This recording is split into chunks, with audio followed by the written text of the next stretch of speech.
Dalam video kali ni, kita nak sembang pasal 5 pemain yang telah dibunuh secara kejam dalam dunia bola sepak.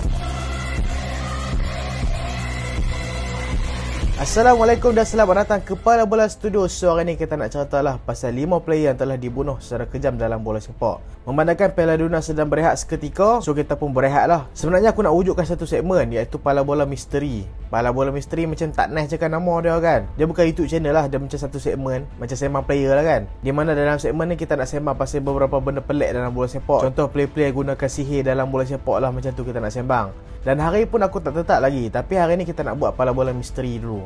Kalau hampa rasa ada nama lagi nice daripada Pala Bola Misteri, hampa komen lah. Aku rasa macam Pala Bola Misteri ni macam tak nice lah. So dah tak mahu cakap banyak, kita nak masuk dalam 5 pemain yang telah dibunuh secara kejam dalam dunia bola sepak. Macam kita tahu, bola sepak ni adalah salah satu sukan yang paling besar dekat dunia. Bukan salah satu lah. Bagi aku, sukan bola sepak ni adalah sukan yang paling terkenal dalam dunia. So apa-apa yang jadi dalam bola sepak ni akan memberikan impak yang cukup besar kepada fan-fan dekat dunia, dekat media, dekat ekonomi dan juga semestinya kepada pemain itu sendiri. Kena kecam ke, kena kutuk ke, tak apa juga ni sampai kena bunuh mat. Apa cerita ni sampai kena bunuh?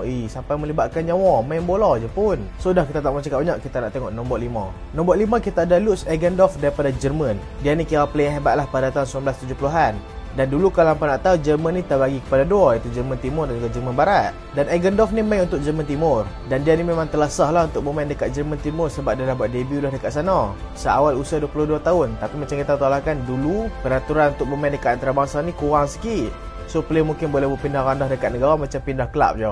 Lutz Eggendorf ni merupakan seorang pemain tengah yang memulakan kerjaya dekat BFC Dynamo, iaitu di Jerman Timur, tetapi memilih untuk berpindah secara kontroversi dekat pasukan dekat kelab Jerman Barat, iaitu FC Kaiserslautern. Perpindahan tu memang kontroversi gila lah sampai Eggendorf ni terpaksa digantung oleh FIFA selama 1 tahun. Bukan FIFA, UEFA silap, kerana dia langgar kontrak lah. Dah lah perpindahan dia ni daripada Jerman Timur kepada Jerman Barat tu dah kontroversi dah.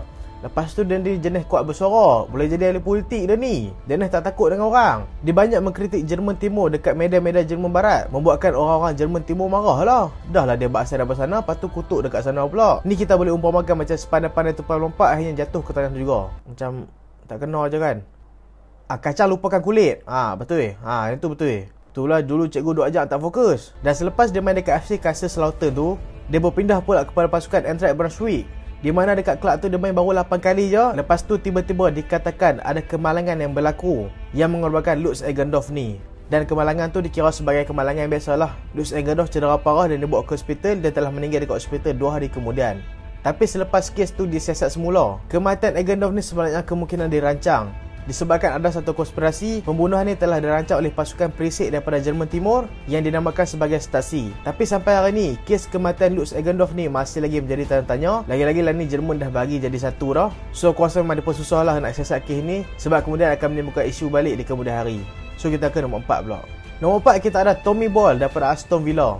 Tommy Boll ni memulakan kerjaya dah sebagai seorang player bola sepak dekat Newcastle United. Tapi sayang dekat Newcastle United dia tak dapat peluang main, tak dapat walaupun satu appearance langsung. Dia berpilih untuk berpindah ke Aston Villa, di mana dekat Aston Villa itulah dia telah menjadi salah satu nama besar dan menunggu saja untuk dapat panggilan dekat England. Dan perlawanan terakhir Tommy Boll bersama Aston Villa adalah ketika berhadapan dengan Notts County, di mana dalam perlawanan tu Aston Villa telah menang 1-0. Kalau hampa nak tahu, Tommy Boll ni main dekat posisi defense tengah.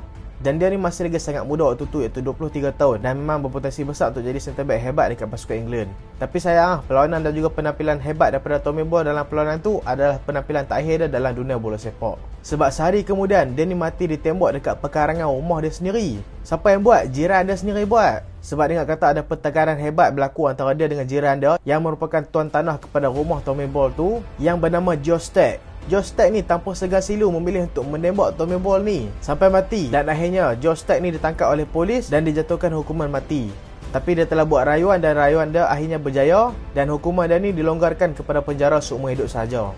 Tak tahulah gaduh pasal apa kan, mungkin tak banyak sewa ke, mungkin kes depa curi ayak ke, sebab selalu jiran-jiran ni depa suka curi ayak. Tak tahulah kan, kena tanya depa sendirilah sebab apa gaduhan. Tapi tak tahulah hidup lagi ke tak. Tommy Boll dah mati dah lah, kena tembak. Kita kena buat 3 pula, iaitu Senzo Meyiwa. Dia ni adalah seorang keeper Afrika Selatan. Walaupun nama macam orang Jepun, tapi kalau tengok muka dia bukan macam orang Jepun, memang Afrika Selatan. Cuma tanya nama dia lah kurus sikit. Mungkin lah mak pak dia suka tengok anime. Dan Senzo Meyiwa ni sebelum tu tak dapat main untuk Afrika Selatan, tapi tiba-tiba dia ni dapat perform dengan sangat baik di peringkat kelab dan dipilih untuk menjadi penjaga gol Afrika Selatan pada tahun 2013. Dan bukan setakat tu saja, dia ni dapat jersey nombor 1 sebagai goalkeeper, yang mana kita tahu kalau dia pakai nombor 1 tu memang dia goalkeeper nombor 1 untuk tim tu lah. Dan dilantik pula jadi kapten untuk pasukan Afrika Selatan. Kita boleh kata waktu tu memang dia tengah perform gila lah. Tapi sayang, pada 26 September 2014, benda ni baru je jadi, baru betul kan, baru 8 tahun je jadi. Waktu tu Orlando Pirates berjaya mengalahkan Ajax Cape Town. Tapi kurang 24 jam selepas tu, dia ni telah ditembak mati dekat rumah dia. Hal ini terjadi disebabkan ada beberapa perampok yang telah masuk ke dalam rumah dia. Dan waktu tu dia bukan tinggal seorang, dia tinggal dengan teman wanita dia. Waktu tu Meyiwa ni dia katakan cuba untuk mempertahankan teman wanita dia yang cuba diperkosa oleh perampok-perampok tu. Tapi sayang, ketika cuba untuk mempertahankan teman wanita dia ni ditembak mati. Dan sempat jugalah dikejarkan ke hospital. Tapi bila sampai ke hospital je, doktor telah mengesahkan dia telah meninggal dunia. So memang sayanglah ketika kemuncak karier dia kena bunuh macam ni pula. Dan untuk Afrika Selatan, dalam kempen kelayakan AFCON iaitu Piala Negara-Negara Afrika, sebelum tu Senzo Meyiwa memang perform gila. Sebab dalam 4 perlawanan terakhir bersama Afrika Selatan, dia ni dapat 4 clean sheet, maksudnya tak bolos langsung. Tapi sayanglah kisah dia berakhir macam ni. So kita masuk ke nombor 2, iaitu Luciano Ricessoni. Tak tahulah betul ke tak aku sebut nama dia, hampa hadam je lah. Luciano ni dia ada gelaran dia sendiri, iaitu The Blunt Angel. Disebabkan rambut dia yang warna blunt lah. Dan dia ni adalah seorang box-to-box midfield yang memang boleh kata kreatif dan hebat lah waktu tu. Luciano ni padu sampai berjaya membantu pasukan dia iaitu Foggia untuk berjaya naik ke division pertama Serie A. Selepas penampilan hebat dia bersama Foggia, pasukan Lazio telah berusaha untuk merapatkan dia dan akhirnya berjaya dapatkan tanda tangan dia. Dan import Luciano ni memang nampak lah, sebab 2 tahun kemudian pasukan Lazio dapat memenangi Serie A. Bukan setakat tu saja, penampilan hebat dia bersama Lazio ni telah membuat dia ni mendapat kolab bersama pasukan Itali dalam Piala Dunia 1974. Tentu kalau perform dapat kolab lah untuk Itali pergi masuk World Cup. Lah ni kalau perform dekat Itali dapat kolab untuk tengok TV kat World Cup je lah, sebab tak layak. Tapi Luciano Ricessoni ni kehilangan nyawanya selepas itu, yang mana aku rasa kematian dia ni boleh kata memang mati katak lah. Hampa tak tahu pasal apa? Jom aku cerita. Luciano Ricessoni ni dia ada masalah sikit lah. Bukan masalah lah, dia ni kira pak lawak lah dalam satu tim tu. Dia ni kira macam suka menghiburkan orang lain, suka buat prank, suka kacau orang, yang membuatkan dia ni disenangi ramai. Tapi kadang-kadang teammate dia sendiri bagi tahu yang kadang-kadang gurauan dia ni terlalu berlebihan. Macam kadang-kadang hampa tengok konten YouTuber ke konten TikToker yang prank orang teruk-teruk tu kan. Macam tu lah kira Ricessoni ni. Nasib baiklah tentu YouTube tak ada lagi. Aku rasa kalau YouTube ada time tu, mungkin lah tu dia buat part-time YouTuber. Sebab mamak ni memang suka prank orang gila.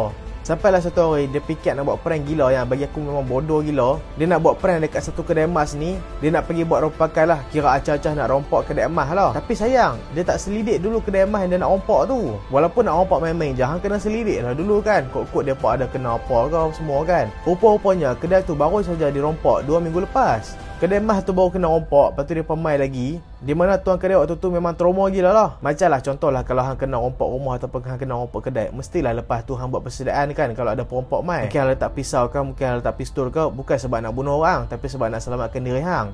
Begitu juga tuan kedai emas waktu tu, dia ni waktu tu boleh kata trauma lah. So apa dia buat? Dia ni terus ambil senapang tembak Ricessoni ni. Dia lepaskan 2 das tembakan kepada Luciano Ricessoni, yang mana selepas 30 minit dia ditembak tu, dia ni telah disahkan sudah pun tak ada lah. Dan Luciano Ricessoni ni telah sah meninggal dunia pada usia 28 tahun. Sayanglah waktu tu usia waktu tu tengah peak. Dia pula buat perangai peak pula kan. Aku tak tahulah kan. Pilih buat prank kecil-kecil je kan. Ni sampai nak buat prank rompak kedai emas. Gila betul dia ni. Kalau dia hidup zaman lah ni, aku rasa dia famous lah ni. Sebab konten-konten macam tu memang ramai duk tengok. So dah, kita tak macam banyak, kita nak tengok nombor 1 pula. Nombor 1 ni adalah salah satu pembunuhan yang paling ramai kenal lah, iaitu Andres Escobar. Bukan Pablo Escobar, ni Andres Escobar daripada Colombia. Andres Escobar ni boleh kata salah satu player hebat lah dekat pasukan Colombia. Colombia ni macam kita tahu kan, sebelum World Cup start, ramailah predict pasukan tu akan jadi kuda hitam lah. Macam kita predict tahun ni Denmark akan jadi kuda hitam. Tapi Denmark tak ada apa lah, memang dah tersingkir awal dah. Pasukan Colombia ni telah disebut-sebut sebagai salah satu pasukan yang kemungkinan akan menjadi pencabar terbesar untuk World Cup. Dalam World Cup edisi kali itu, Colombia ni disebut-sebut sebagai salah satu calon untuk menjadi juara World Cup. Sebab apa? Sebab waktu tu skuad Colombia boleh dikatakan kuat jugalah. Ada player hebat seperti Adolfo Valencia, Carlos Valderrama. Siapa tak kenal Carlos Valderrama ni? Memang paduah Carlos Valderrama ni. Waktu tu skuad Colombia memang paduah. Tapi sayang dalam Piala Dunia kali itu, mereka tak dapat lepas group stage sekalipun. Dalam perlawanan pertama, mereka dapat menang mudah 2-0 dengan Switzerland. Mereka ni duduk dalam satu grup bersama Switzerland, pasukan seperti Romania dan juga USA, iaitu tuan rumah sendiri. Perlawanan pertama mereka menang senang. Tapi perlawanan kedua, mereka lawan tuan rumah iaitu USA. Mereka kalah 2-1. Tapi kekalahan 2-1 tu bukanlah satu main point. Tapi yang paling diberikan perhatian adalah gol sendiri yang dijadikan oleh Andres Escobar tu. Andres Escobar telah terjadikan gol sendiri pada minit ke-34 permainan, membuatkan USA dapat ready 1-0 dan sekaligus menjatuhkan moral player-player Colombia lah. Dalam perlawanan tu, Colombia telah tewas 2-1 dengan jaringan daripada Andres Escobar gol sendiri dan juga jaringan Stewart daripada pemain USA. Colombia dapat gol segoti daripada Adolfo Valencia. Dan dalam game tu, kira kalau ada media sosial lah ni, Andres Escobar memang kena kecam lah macam Maguire. Tapi dalam satu temu buah dekat media tu, dia kira macam nak sedapkan hati dia lah kan. Dia kata tak apa, perlawanan bola sepak bukan berakhir pada hari ni, kita jumpa lagi nanti. Tapi sayang, itulah perlawanan terakhir dia bersama pasukan Colombia. Sebab pada 2 Julai 1994, dekat Colombia, dia ni telah ditembak sebanyak 6 kali di elok kelab malam dan telah disahkan meninggal 45 minit kemudian. Sebuah kata dadah dekat Colombia ni dikatakan sangat kecewa dengan kekalahan yang disebabkan oleh Andres Escobar ni.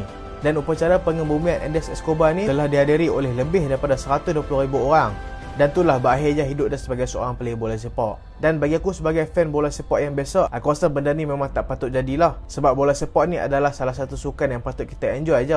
Tak payahlah nak pening-pening, just tengok je. Kalau kalah, menang-menang. Tapi masalah dia, dalam bola sepak ni banyak bisnes. Ada pok-pok yang ambil kesempatan dalam perlawanan bola sepak ni, dia pemain judi. Bukan semualah, boleh kata segelintir daripada kita semua bertaruh dalam beberapa perlawanan, membuatkan mereka ni tengok bola bukan untuk enjoy, tapi mereka ni tengok bola dan bertaruh untuk dapatkan duit. Dan aku rasa benda ni memang tak patut lah. Dan benda ni lah aku rasa menyebabkan kemarahan fan-fan bola sepak kalau tim-tim mereka kalah. Kalau yang sokong biasa tu mungkin kalah sedih je. Kalau yang sokong bertaruh guna duit ni mungkin dia akan marah. Dan benda ni lah akan memberikan impak yang buruk kepada player bola sepak tu sendiri. Dan aku rasa benda ni memang tak patut gila. Sampai duit, sampai bola sepak pun melibatkan nyawa sekali. Sebab aku rasa tak kira lah duit hang mahal taruh mana ke, carry hang mahal taruh mana ke, tetap tak dapat dibayar dengan duit. So itulah video kali ni, 5 player yang telah dibunuh secara kejam dalam dunia bola sepak. Dan terima kasih sebab tengok sampai habis. Jangan lupa like, jangan lupa share, jangan lupa subscribe. Aku Solehan. Assalamualaikum.